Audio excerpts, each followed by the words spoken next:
क्या हाल चाल है सभी के। बहुत बढ़िया हो। मजा आ रहा है। बहुत मजा आ रहा है।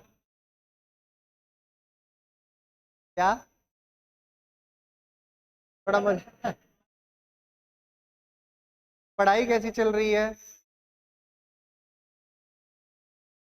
बहुत तेज चल रही है। रफ्तार में। तुमसे ज्यादा आगे चली गई है। अरे बाप रे।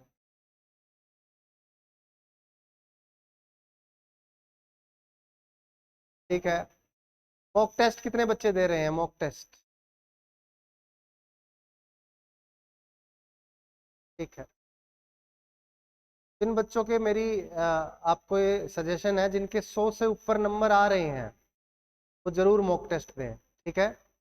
आपको ये जो 4500 4600 क्वेश्चन मिलने वाले हैं, जिन बच्चों का मेंस होने वाला है उनको बहुत फायदा होगा। तो रेगुलरली मॉक टेस्ट देगा, उसको डेफिनेटली फायदा दिखेगा मेंस के अंदर, क्योंकि ऐसे ही क्वेश्चंस वहां पे पूछे जाने हैं। आपको पता है पहला ही पेपर था ये, एक तरह से सिलेक्शन पोस्ट को अगर हटा दे तो इन्होंने ढंग से करवाया है।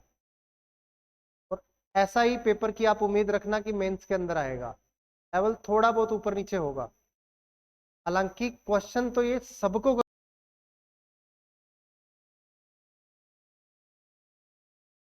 करने हैं।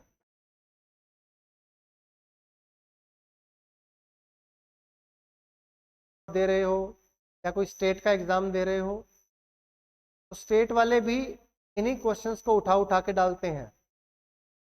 तो ये जो क्वेश्चंस हैं इनको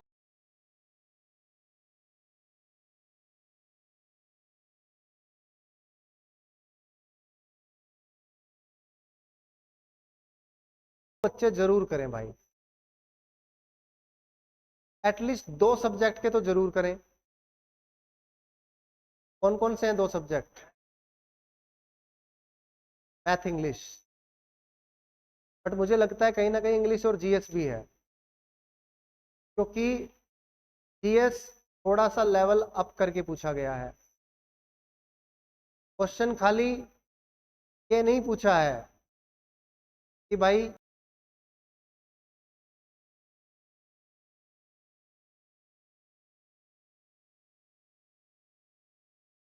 ये काम करने का उसका मोटिव क्या था, ऑब्जेक्टिव क्या था।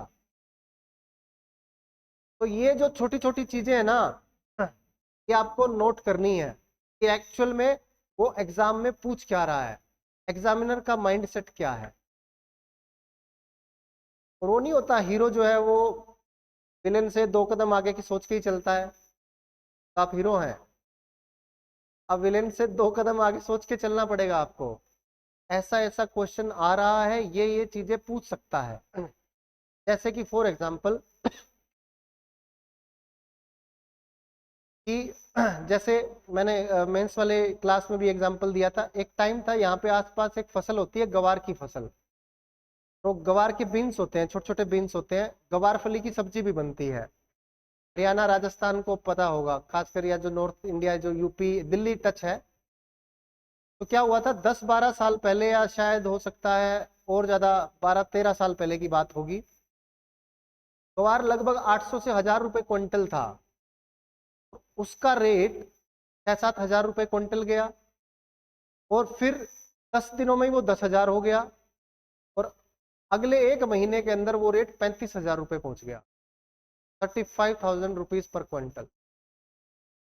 सोचो, 1 हजार रुपए वाली चीज 35 हजार की हो गई। किसानों के मजे हो गए, लेकिन उन्हीं के जिन्होंने ग्वार बो रखा था।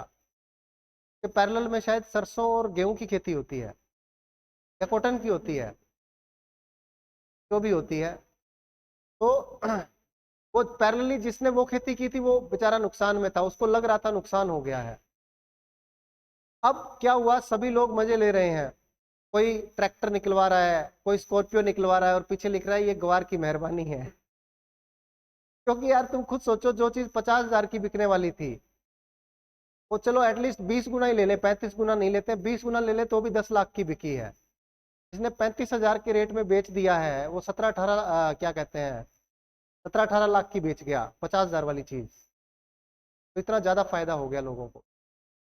अब था क्या कि उसी टाइम ये क्योंकि थोड़ा हॉट मुद्दा था, नॉर्थ इंडिया में पता था कि ये इस फसल के रेट इतनी ज्यादा हाई हो गए हैं, तो न्यूज में था कहीं ना कहीं।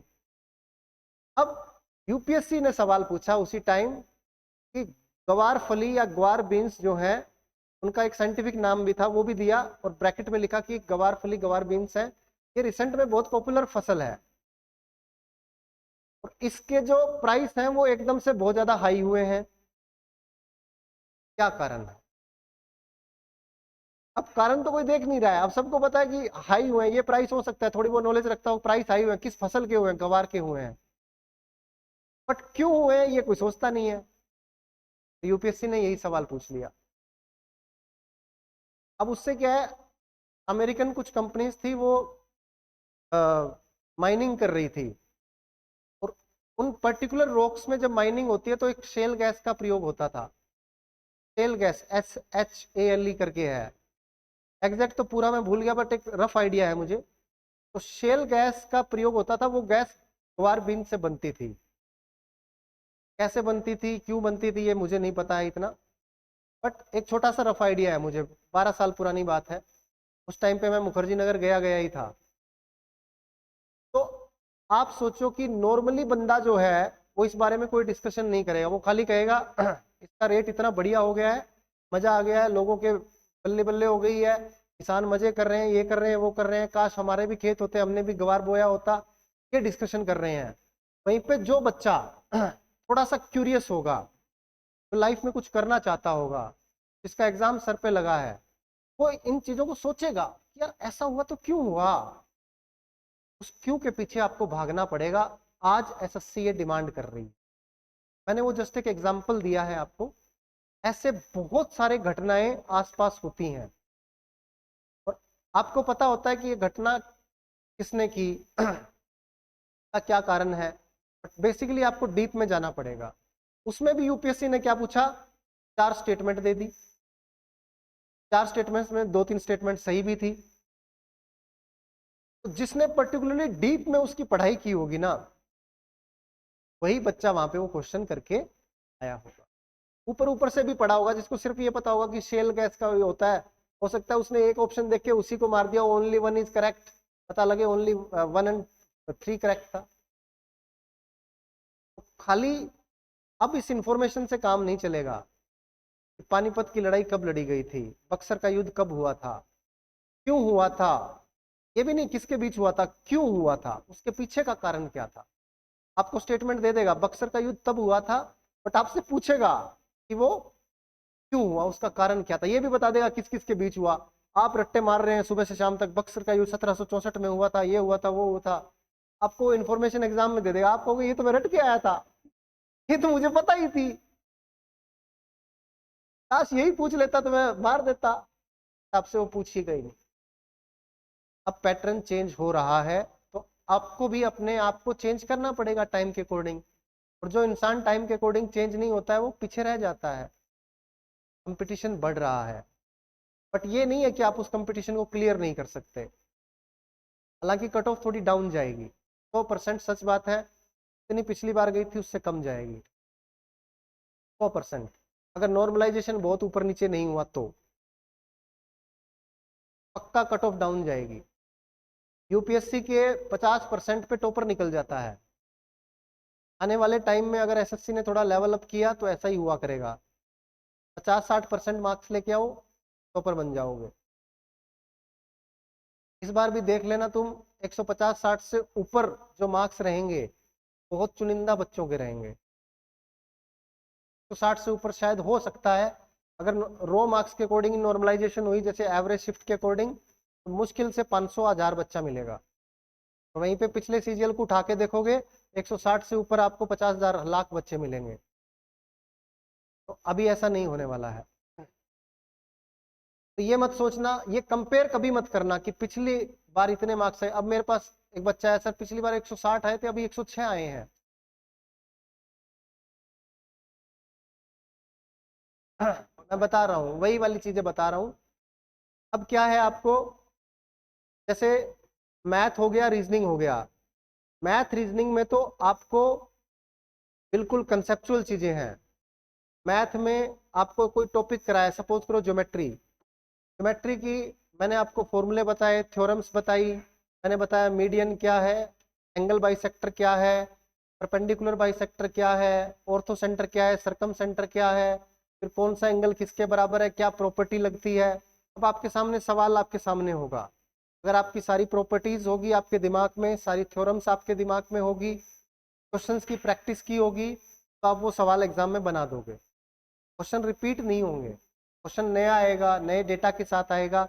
जिस बच्चे का कंसेप्ट बढ़िया होगा, बेसिक अच्छा होगा, वो बच्चा एग्जाम क्लियर कर जाएगा। आपको ये नहीं है कि रट्टे मारने की आवश्यकता पड़ेगी, खाली फॉर्मूला बेस्ड क्वेश्चन भी नहीं आएंगे, बट फॉर्मूला आपको आना चाहिए। फॉर्मूला आता होगा तो ही सवाल हो पाएगा। फॉर्मूले, थ्योरम्स, ये सब चीजें आनी चाहिए। फिर आपका कंसेप्ट अच्छा होना चाहिए, कि ऐसा नहीं है कि डायरेक्ट एक ही चीज लग रही है सवाल में, हो सकता है 3 चीजें लग रही हो सकता है साइन फॉर्मूला लग रहा हो ट्रिग्नोमेट्री का, हो सकता है वहीं पे एंगल बाइसेक्टर थ्योरम लग रही हो सकता है सिमिलरिटी लग रही हो। तो आपके दिमाग में सारी चीजें पता होनी चाहिए आपको। जब सवाल आप करते हो तो आपको ये होना चाहिए, यार ये फॉर्मूला लगता कहाँ है। खाली आपको फॉर्मूला याद नहीं करना है, आपको पता होना चाहिए फॉर्मूला अप्लाई कैसे होता है, कहाँ होता है, कब जरूरत होती है तो ये फॉर्मूला हम अप्लाई करते हैं। तो क्यों का कारण ढूंढना है। जैसे साइन फॉर्मूला और कोसाइन फॉर्मूला है ट्रिग्नोमेट्री का, फॉर एग्जांपल साइन फॉर्मूला बोलता है कि अगर आपके पास एक ट्रायंगल है एबीसी, ये एंगल ए है, इसके सामने वाली साइड स्मॉल ए है, ये एंगल बी है, इसके सामने वाली साइड स्मॉल बी है, सी के सामने वाली साइड स्मॉल सी है। साइन फॉर्मूला बोलता है कि ये साइड ए अपॉन में साइन ए अपॉन साइन ए बराबर होगा बी अपॉन साइन बी बराबर होगा सी अपॉन साइन सी।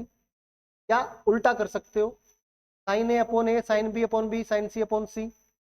या कह सकते हो इसको के बराबर मान लो, ए बराबर के साइन ए, बी बराबर के साइन बी, सी बराबर के साइन सी। तो ए बी सी का रेशियो आ जाएगा साइन ए साइन बी साइन सी। ये सारे किसके, साइन फॉर्मूले के रूल हैं।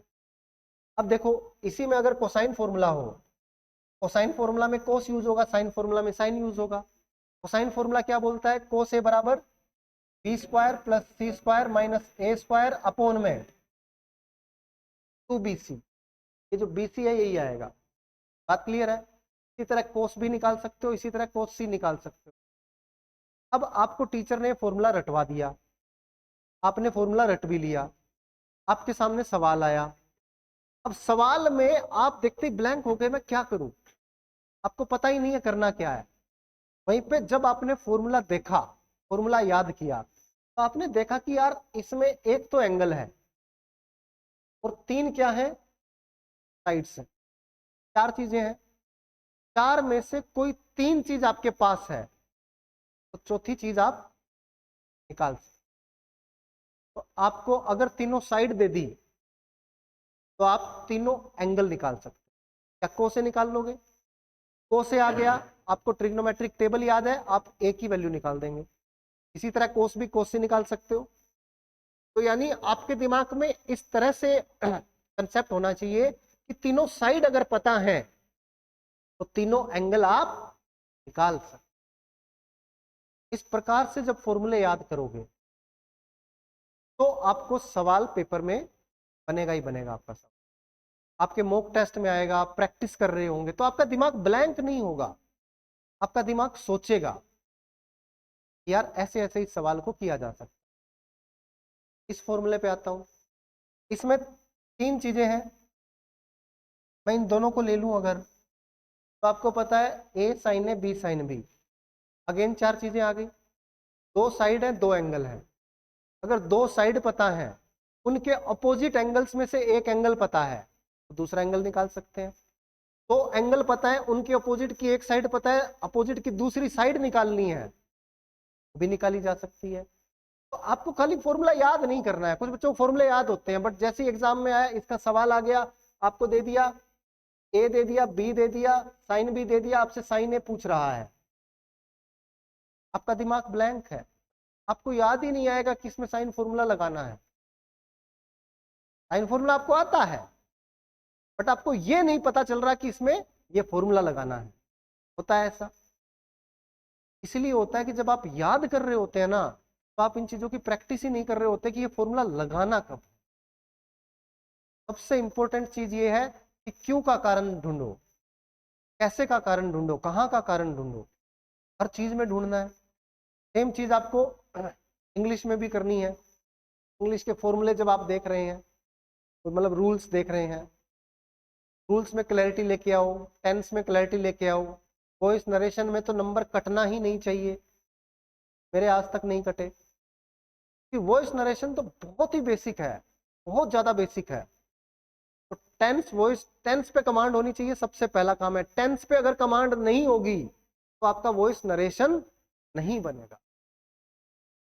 तो टेंस और मॉडल्स दोनों पे कमांड करो, उनके जितनी क्लासेस लेके कर सकते हो करो। बात क्लियर है?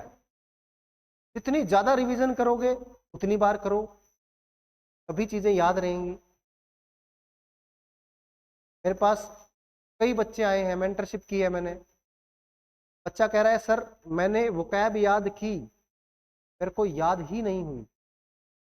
मैंने पहले 5 दिन याद किए, याद ही नहीं हुए।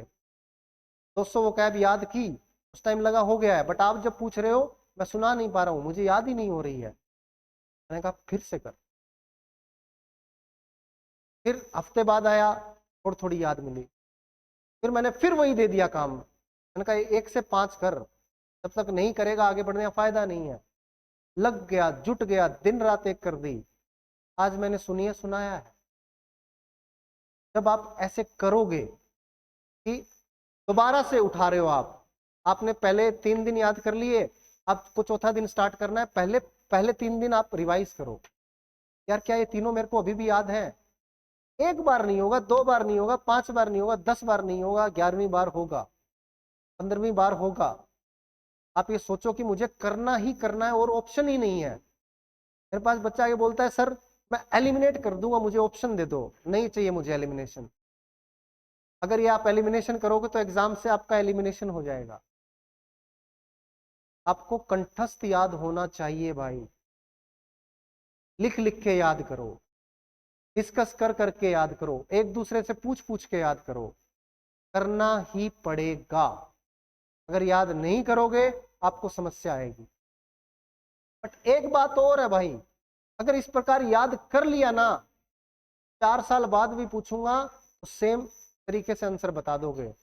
ये चीज मेरे साथ बीती हुई है, मेरे को भी याद नहीं होते थे। मेरी मुश्किल से 500-600 वोकैब की है ना, वो था कि इतना ही है मेरे पास संग्रह, मेरे को और आता ही नहीं था क्योंकि बचपन से कभी सीखा ही नहीं था। फिर धीरे धीरे पता लगा कि शांत वर्ड के ही 10 वर्ड हैं, काम के पैसिफाई है, सीरीन है, 50 वर्ड और आप बता दोगे, है ट्रैंक्विल है, ठीक है, ऐसे और भी वर्ड बता दोगे। तो जब ये वर्ड आप याद कर रहे हो ना, जब आपके सामने ट्रैंक्विल आ रहा है तो आपके दिमाग में उसका सिनोनियम भी आना चाहिए कि यार ये मैंने पहले भी पढ़ा है। और क्या मतलब है, पैसिफाई है। अब पैसिफाई है, अब एक तो पैसिफिक है और एक पैसिफाई है। अब आपको इन दोनों में भी डिफरेंस पता होना चाहिए। पैसिफिक ओशियन है, बट पैसिफिक का मतलब क्या है? हिंदी में बोलते हैं प्रशांत महासागर, शांत।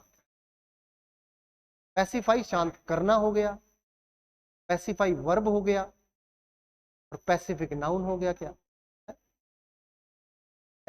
एडजेक्टिव की फॉर्म में भी आ सकता है कि किसी की क्वालिटी बता रहा है।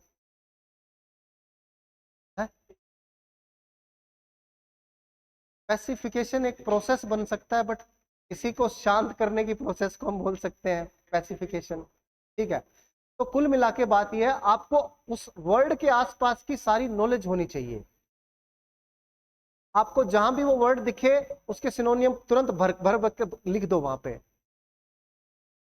एक टाइम आएगा बच्चों, 2 महीने, 4 महीने, 6 महीने बाद आपको सारे वर्ड्स याद होंगे, सारे फॉर्मूला याद होंगे, सारे स्क्वायर क्यूब टेबल याद होंगे। और जिस दिन ये दिन आ गया उस दिन आपके नंबर भी आएंगे, उस दिन आपका सिलेक्शन भी होगा। काम करना है, घर से इतनी दूर बैठे हो, मेरे पास आए हो, मेरे भरोसे आए हो, मैं चाहता हूँ सब कुछ चीजें हटा के आप इस चीज पे फोकस करो। बहुत इंपॉर्टेंट है ये फोकस करना, बहुत ही ज्यादा जरूरी है। तो दिमाग में आपके चलना चाहिए कि यार मेरे को ये बनना है, ये करना है। और चीजें आएंगी आपको डिस्ट्रैक्ट करने के लिए, बहुत चीजें आएंगी। जितना बच सकते हो बचना। किसी का कुछ नहीं बिगड़ेगा, एक बात और बता रहा हूं, किसी का कुछ नहीं बिगड़ेगा, बट आपका बहुत कुछ बिगड़ जाए। मैं पीजी में रहता था, मेरे पीजी में ऊपर नीचे फ्लोर, 2 फ्लोर थे, मिला के लगभग 15-20 कमरे थे। 15-20 कमरों में लगभग 50 बच्चे रहते थे। लगभग बच्चों को जानते ही थे, एक सेम फ्लोर वालों को तो पक्का ही जानते थे। तो मैं देखता था वहां पे बच्चे आपस में कोई छोटी छोटी बातों पे लड़ रहे हैं, झगड़ रहे हैं, एक दूसरे की चुगली कर रहे हैं। यूजुअली चुगली वर्ड जब आता है तो किसके लिए आता है? लेडीज के लिए आता है। ये लड़कियां हैं, इनका काम ही है चुगली। बोल ही देते हैं, मेरी वाइफ कई बार बोलती है कि चलो हम अब चुगली करेंगे, आप जाओ। ठीक है। दोनों मिलके, देवरानी जेठानी या सास बहू या जो भी है, तो बहनें हैं, कोई भी मिल गए, कहते हैं अब हम चुगली करेंगे। मतलब किसी दूसरे की बात करेंगे, और वो नहीं होगी तो उसके बारे में कोई चुगली करेगा। होता है ये उनकी पता नहीं शायद टेंडेंसी है इस बात की। बट मैं ये देख रहा हूं कि ये टेंडेंसी आदमियों में भी आती जा रही है। वो ये टेंडेंसी जैसे जैसे जितनी जितनी बढ़ती जाएगी ना, उतना ही आप अपने फोकस से हटते जाएंगे। क्या? अच्छा, वहां पे था, कोई बात नहीं है, जाने दो। और जो एक बात और होती है, जो आदमी चुगली ज्यादा करता है, वो ना ऐसे ऐसे बिल्कुल एक्साइट होकर बता, बच्चे को पता है कि यार ये ऐसा होता है, साले यूं है, ये यूं कर रहे हैं, फलाना कर रहे हैं, धिकड़ कर रहे हैं। हाँ, उनके एक्सप्रेशन ही अलग होते हैं, क्योंकि उनको प्रैक्टिस हो जाती है ना भाई। अब हमें पढ़ाने की प्रैक्टिस हो रखी है, तो हम तुरंत बात बता दे, पढ़ा देते हैं। उनकी उस चीज में वो महारत हासिल होती है, और वो कहीं ना कहीं घुमा फिरा के वो, देखो ये चीजें ऐसी है ना, इन चीजों में आता है मजा। चुगली हो गई, लड़ाई हो गई, इनको देखने में, लड़ाई करने में, लड़ाई देखने में। जैसे बिग बॉस है, क्यों फेमस है बिग बॉस? मजा आता है। अरे सच में, मेरी एक दिन मैं गया बुआ के यहाँ, बुआ हिसार में रहती है, तो वो बच्चे बुआ वो कभी कभी बिग बॉस देख लेते हैं। तो मैं भी सुबह उठा, मैंने देखा बिग बॉस चला रखा है, मैं जाके देख रहा हूँ। वो उसको कह रहा है कि तूने ये इसको बोला, तूने इसको बोला। तो वो क्या देखते रहते हो ये आप लोग? कहते हैं मजा आता है इसमें, इसको अभी घर से बाहर निकाल देंगे, के साथ ये कर देंगे, इसने उसको ये बोल दिया, वो कर दिया। तो अच्छा, इतना टाइम है आपके पास कि आप ये चीजें देख रहे हो? फिर मैंने क्या, अब क्या है कि वो सारे देख रहे हैं, अब मैं उनके साथ बैठा हूँ कि चलो उनके साथ टाइम स्पेंड करते हैं, तो थोड़ा बैठ गया, तो मजा नहीं आ रहा। फिर एक बार कभी लड़ाई हो गई, उन दो लोगों की आपस में लड़ाई हो गई। लड़ाई होती मुझे मजा आने लग गया। अरे यार मजा तो आ रहा है। तो मैंने कहा इसीलिए देख रहे हो क्या? हाँ। तो मैंने कहा लड़ाई देखने में मजा तो आता है, मैंने ऑब्जर्व किया, क्या लड़ाई देखने में मजा तो आता है, चुगली करने में मजा तो आता है। अब कोई आदमी होगा, हम दो दो लोग हैं, हमारा कॉमन इंटरेस्ट है, और कोई तीसरा आदमी है, उसके बारे में कुछ बातें बोलनी है तो मजा आएगा। बट एक चीज है, उससे आपकी लाइफ पे क्या इफेक्ट पड़ रहा है, उससे आपके गोल पे क्या इफेक्ट पड़ रहा है, क्या वो आपको काम आ रहा है? आपने दो लोगों की लड़ाई देखी, क्या वो आपके काम आई? आपने चार लोगों की, अलग अलग बैठे हैं लोग, उनकी आपने बात की, उसके बारे में भला बुरा बोला या सोचा, क्या आपके काम आया? ये सबसे इंपॉर्टेंट बात है। और ये टाइम हमारा बहुत प्रीसियस टाइम है। इस टाइम हमें जो करना चाहिए उसको छोड़ के हम सब कुछ कर रहे हैं। वही तो करना है। अब मैं देखता हूं कुछ बच्चे ऐसे बैठे हैं लाइब्रेरी में, उनके आसपास से हाथी गुजर जाए, उनको फर्क ही नहीं पड़ता, इतना डेडिकेटेडली वो तैयारी कर रहे हैं, बैठे हैं। और तुम लोग भी ऑब्जर्वेशन कर सकते हो, you must be a good observer. तुम्हें भी दिखते होंगे ऐसे लोग, यार बैठे हैं पढ़ाई कर रहे हैं, आसपास कोई आ रहा है जा रहा है, आदत ही नहीं बन रखी है ऐसे ऐसे करने की, क्योंकि ध्यान इधर है भाई, काम तो ये करना है। ये थोड़ी देखना है कि कौन लाइब्रेरी से बाहर गया है, कौन अंदर आया है, कौन कितनी बार सुसु कर रहा है, कौन कितनी बार पानी पी रहा है, कौन कितना खाना खा रहा है। क्या मतलब है आपको? ये आप जो लोग अभी साथ में हो, जो रूम में रहता है, भाईचारा बन रखा है, मैं बता रहा हूँ आप 2 साल बाद कहाँ होंगे किसको कुछ नहीं पता होगा। आप इंस्टाग्राम फेसबुक पे खाली स्टोरी देखा करेंगे, अब अच्छा इसकी शादी भी हो गई, साला इसको किसने लड़की दे दी बे, और इसकी लड़की, ये इसके साथ इस लड़की की शादी हो गई, मतलब ऐसी ऐसी बातें करेंगे, लेकिन आपसे बात नहीं हो पाएगी। इसका शादी होने वाला है 15 महीने बाद। तो ये चीजें चलती रहेंगी, बट आपका बहुत कुछ नुकसान हो जाएगा। आराम से भाई, इधर देखो, शाबाश, फिर से बातों में लग गया ना, मजा ही इसी चीज में आ रहा है भाई। तो सबसे इंपॉर्टेंट बात है बच्चों, ये जितना हो सकता है, जितना जल्दी अपने दिमाग से इन चीजों को निकाल सकते हो निकाल दो, क्योंकि आप अभी इतने मैच्योर नहीं है कि इन चीजों को समझ सकें। बट मैंने अपनी लाइफ में, ग्रेजुएशन हुए 2011 में ग्रेजुएशन हो गई थी मेरी, 14 साल हो चुके हैं। उन 14 साल में बहुत कुछ सीख लिया भाई, बहुत ही कुछ। जो चीज नहीं देखनी थी वो भी देख ली, हर मतलब लाइफ के लगता है कि हर एक्सपीरियंस से गुजर लिए। कह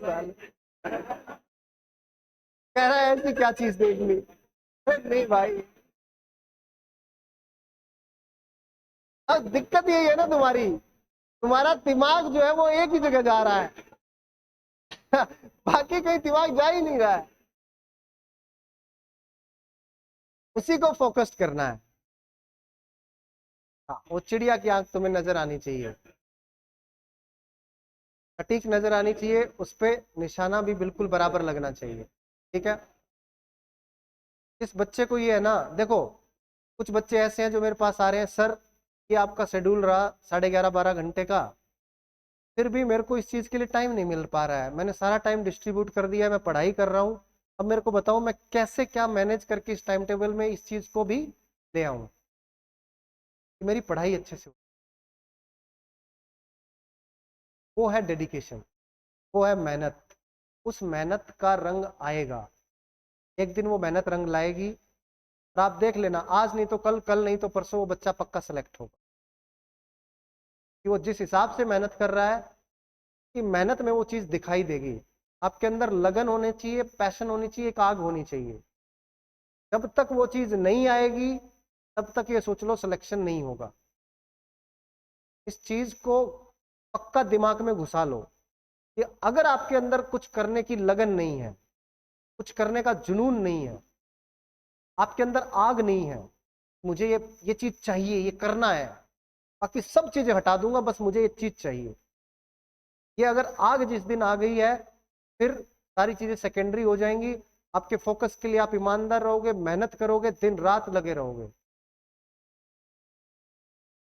एक दिन आएगा, 100% आएगा।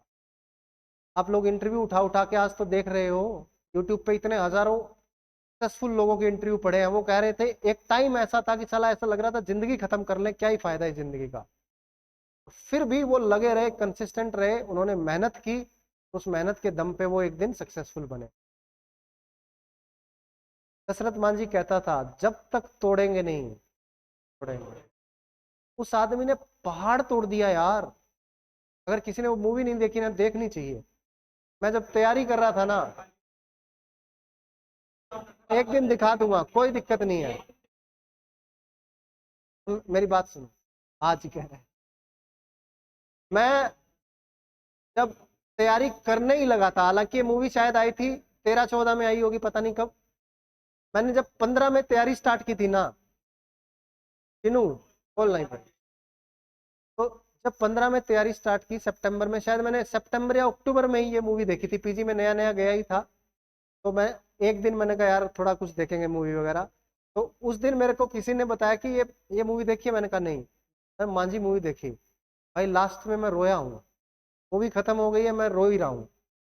मेरे को लगा यार हमें क्या ही करना है जिंदगी में, पढ़ना है, मेहनत करनी है, 1.5-2 साल 3 साल, और हम कर जाएंगे।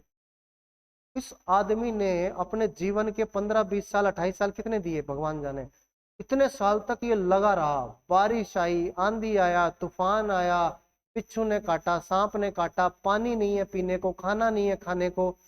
इस आदमी ने एक जिद पकड़ रखी है कि मेरे को ये पहाड़ तोड़ना है, साला ये रास्ता बनाना है यार। तो उसके दिल में एक ठेस लगी हुई थी, यार मेरी बीवी जो है, अगर ये पहाड़ बीच में रास्ता होता तो मेरी बीवी बच जाती, मेरा बच्चा बच जाता।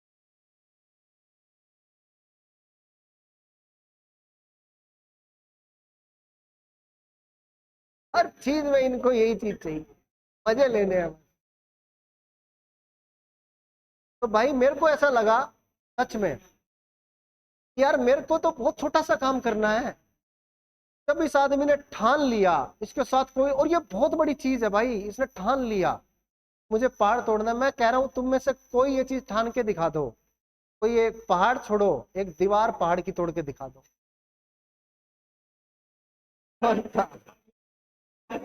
वहीं पे ही बिहार में लेके जाता हूँ तेरे को, झारखंड में। नहीं होगा आपसे, क्योंकि इतना पेशेंस और इतना जुनून तो आज के समय में है ही नहीं इंसान के पास।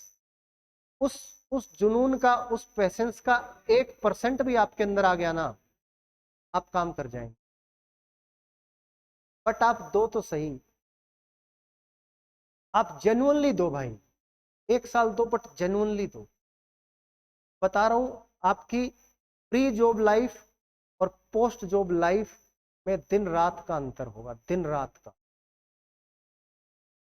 लोगों के सपने होते हैं कि यार मैं एक जॉब लग जाऊं, मेरे मेरे पास एक, है ना, बाइक हो, एक गाड़ी हो, एक अच्छा घर हो, अच्छा परिवार हो। जॉब लगने के बाद बीवी हो। जॉब लगने के बाद सब होगा। नौकरी मिलेगी तो छोकरी भी मिलेगी, है ना। तो है, तो हम क्या करें भाई, अच्छी बात है। बट अभी नहीं हो तो अच्छी बात है, अभी ना हो तो बेटर है। क्योंकि फालतू में अगर दिमाग खराब होगा आपका, कुछ टाइम के लिए ही सही, टाइम तो खराब हो रहा है। हाँ, अगर है और परेशान नहीं करती है, आपको कह रही है भाई पढ़ो आराम से, मैं तुम्हारे साथ खड़ी हूँ, भाई उससे बेटर कुछ नहीं है आपकी लाइफ में। आप एक खुश खुश किस्मत इंसान है, ठीक है। नहीं, कुछ के लिए तो यूजलेस नहीं है ना भाई। तो बट अगर आपको कोई फोर्स कर रहा है कि मुझसे बात करो, है ना, मेरी आपको कोई परवाह ही नहीं है मैं कहाँ हूँ कहाँ नहीं हूँ, ठीक है, तुम वहां पे बैठे हो सुनसान जंगल में, मेरा इधर क्या कहते हैं, हमारा भी, मेरे लिए भी सुनसान है सब जंगल, है ना, तो कोई फायदा नहीं है। तो ऐसी रिलेशन का भी कोई फायदा नहीं है भाई। बेटर ये है कि अगर कोई ऐसा इंसान है कि कह रहा है, आपको आज़ादी दे रहा है कि पढ़ो लिखो नौकरी लगो सक्सेसफुल बनो, तो रहो। अगर आपको मना कर रहा है, आपके टांग अड़ा रहा है, आपका दिमाग खराब कर रहा है, जितना जल्दी हो सकता है हट जाओ, पूरी जिंदगी फायदे में रहोगे, ठीक है। अब आते हैं अगली बात पे। तो कुल मिला के बात अपनी ये निष्कर्ष निकलता है कि आपको जुनूनी बनना पड़ेगा, लगन आपके अंदर होनी चाहिए, मेहनत ऑटोमेटिकली हो जाती है, मन अपने आप लग जाता है। जिसको पढ़ना है उसको ऐसा ही माहौल चाहिए होता है कि भाई मेरे को अच्छी बढ़िया लाइब्रेरी मिल जाए, शांत एकदम पढ़ने का माहौल हो। दूसरा, मेरा पूरा शेड्यूल बन जाए सुबह से लेकर रात तक का। तीसरा, मुझे बढ़िया सोर्सेज मिल जाए पढ़ने के लिए। चौथा, एक प्रॉपर गाइडेंस मिल जाए। पांचवा, अच्छा खाना मिल जाए। और खेलने कूदने की थोड़ी व्यवस्था हो, इससे मेरा ये है कि शारीरिक विकास भी होता रहे। हम कोशिश कर रहे हैं कि आपके हर एक पहलू पे काम करके आपको अच्छा माहौल दें, अच्छी सुविधा दें। अब आपके ऊपर है मेहनत करना। कुछ कुछ छोटी मोटी चीजें आपको इग्नोर करना भी सीखना होगा। हर चीज आपको परफेक्ट नहीं मिलेगी, कहीं नहीं मिलेगी, दुनिया के किसी कोने में चले जाओ। और जो फीस हम लेके आपको सुविधाएं दे रहे हैं, उतनी फीस में तो कहीं नहीं मिलेगा। हो सकता है इससे डबल फीस में थोड़ी और अच्छी सुविधाएं मिल जाएं आपको, बट जितनी मैं दे पा रहा हूँ, जितना इंफ्रास्ट्रक्चर आपको दे रहा हूँ, सब लोग सेकेंड हैंड फर्नीचर खरीदते हैं। तुम जिस बेंच पे बैठे हो उस पर हाथ लगाओ, तुम्हें इतना बढ़िया महसूस होगा। लाइब्रेरी पे बैठे हो, सीट पे आपको चेयर मिली हुई है, सब कुछ आपके लिए अच्छा है। गद्दा इतना पतला सा गद्दा देते हैं, बढ़िया मोटा आपको गद्दा आपके लिए खरीदा मैंने ताकि सोते टाइम आपको दिक्कत ना हो। फिर भी किसी बच्चे को हो रही है 2 गद्दे ले लो, कोई दिक्कत नहीं है, मेरी तरफ से पूरी छूट है। बट आपको कोई प्रॉब्लम होनी नहीं चाहिए। ठीक है बच्चों, आज हम लोग एक सेशन करेंगे मैथ का। अब बात सुनो मेरी, मैथ का सेशन करेंगे जिसमें एक चैप्टर है कोऑर्डिनेट ज्योमेट्री, जिसके क्वेश्चन पूछे जाते हैं। कुछ बच्चों ने तो वो चैप्टर किया ही नहीं होता है, कुछ बच्चों ने किया होता है लेकिन रिवीजन के नाम पे जब भी रिवीजन करते हैं ज्योमेट्री करके सीधा छोड़ देते हैं, मेंसुरेशन वगैरह करके फिगो करके आगे बढ़ जाते हैं। तो आज कोऑर्डिनेट ज्योमेट्री के लगभग 22 फॉर्मूले हैं, इसमें सारी कोऑर्डिनेट ज्योमेट्री कवर हो जाएगी। 22 के 22 फॉर्मूले आपको रिवाइज करवा दूंगा। हर एक फॉर्मूले का 1 या 2 क्वेश्चन आपको करवा दूंगा। लगभग 27-28 क्वेश्चन है, 22 फॉर्मूले हैं, सारे के सारे आज करेंगे हम। तब तक नहीं सोएंगे जब तक वो फॉर्मूले खत्म नहीं हो जाएंगे। ठीक है, अपना मेरा तो सीधा कंसेप्ट रहा है भाई लाइफ में, मैं कुछ करने बैठा हूं, मैं उसको लेके पूरा करता था। अब तुम्हें भी थोड़ा ऐसा बनना चाहिए कि आप कुछ लेके बैठे हो किसी चीज को, तो आपको ऐसा होना चाहिए कि यार मैं इसको पूरा करूंगा, कुछ मेरे को आउटपुट मिलना चाहिए दिन का। मैं आपका ये सेशन खत्म करूं तो मेरे को ये होना चाहिए कि हाँ यार हमारा कुछ आउटपुट निकला है, ये सेशन हेल्दी रहा है, तो मैं वो करूंगा पक्का 100%। ठीक है, तो अभी उसी पे चलेंगे। आपके कोई डाउट्स हैं पढ़ाई को रिलेटेड पहले तो वो पूछ सकते। किसी बच्चे का कोई भी पढ़ाई में कोई समस्या आ रही हो, आपको पढ़ने में आ रही है, किसी क्लास में आ रही है, किसी भी प्रकार की मॉक टेस्ट में आ रही है, तो आपको लगता है कि यार ये वैसे तो मैं पूछ नहीं पाता हूँ, बट अभी पूछ सकते हो। आपको कुछ आ रही है, कोई दिमाग में आपकी चीज पढ़ाई से रिलेटेड अगर आ रही है तो हाँ। मॉक टेस्ट किसके फॉलो करें, ये बहुत इंपॉर्टेंट क्वेश्चन है भाई। आज के टाइम में इतने सारे अपने पास प्लेटफॉर्म्स हैं। मेजरली टेक्स्ट बुक है, होली बोर्ड है, अभी टेस्ट रैंकिंग है, 3 ही दिख रहे हैं मेरे को, है ना। एक पिनेकल का भी है, आरबी का भी है, चलो ठीक है। अपने पास 5 सोर्सेज हैं, ज़्यादा से ज़्यादा आप 2 सोर्सेज को शॉर्ट लिस्ट कर लो। पांचों देने का फायदा नहीं है, खाली 2 पे रहो। अब 2 में क्या है, अभी जो आप देखोगे आपकी थोड़ी तैयारी अगर अच्छे लेवल की हो गई है ना, तो एक तो आप ओलिव बोर्ड पकड़ लो। अगर आपकी तैयारी थोड़ी अच्छे लेवल की हो गई है तो आप ओली बोर्ड पकड़ लो। दूसरा, प्रीवियस ईयर के हिसाब से आप टेस्ट रैंकिंग भी देख सकते हो। ठीक है, ये दोनों अच्छे हैं। अगर आपकी तैयारी थोड़ी हल्की हुई है, अभी आप बस स्टार्टिंग फेज में है, तो 115-20 के आसपास है, तो आप टेस्ट बुक कर सकते हो प्लस टेस्ट रैंकिंग कर सकते हो। अभी एक बार ओली बोर्ड पे मत जाना, क्योंकि फिर आपके नंबर आएंगे 80, तो आपको लगेगा कि यार मेरा कुछ हो ही नहीं रहा है। एटलीस्ट आपके अगर 115-20 पीवाईक्यू में आ रहे हैं तो उसी को चलने दो, उसी को थोड़ा कंटिन्यू करो, थोड़ी पढ़ाई एक लेवल पे आने दो, फिर आप ओली बोर्ड के टेस्ट देना। पिनेकल के भी टेस्ट हैं, उसमें प्रीवियस ईयर के जो अच्छे क्वेश्चंस हैं वो उन्होंने उठा रखे हैं, खाली प्रीवियस ईयर उठाया है उन्होंने, नए क्वेश्चन नहीं उठाए हैं। कहीं इधर उधर से कैट वैट के जैसे ओली बोर्ड उठा लेता है या कभी कभी टेक्स्ट बुक पूछ लेता है, वैसे क्वेश्चन उन्होंने नहीं लिए, सिर्फ प्रीवियस ईयर उठाया हुआ है। जिसको खाली प्रीवियस ईयर के अच्छे क्वेश्चंस करने हैं वो पिनेकल पे जा सकता है। जो बच्चे अभी सिलेबस कर रहे हैं या सिलेबस को जस्ट रिवाइज कर रहे हैं, वो बच्चे टेस्ट रैंकिंग के चैप्टर वाइज सेक्शनल लगा सकते हो। फ्री मॉक वाली जो सीरीज है उनकी फ्री मॉक्स में जाओ और चैप्टर वाइज जो सेक्शनल्स हैं वो आपको अटेम्प्ट करने हैं। मैं मेंटरशिप में भी बच्चों को बता रहा हूँ। ठीक है, और कोई डाउट?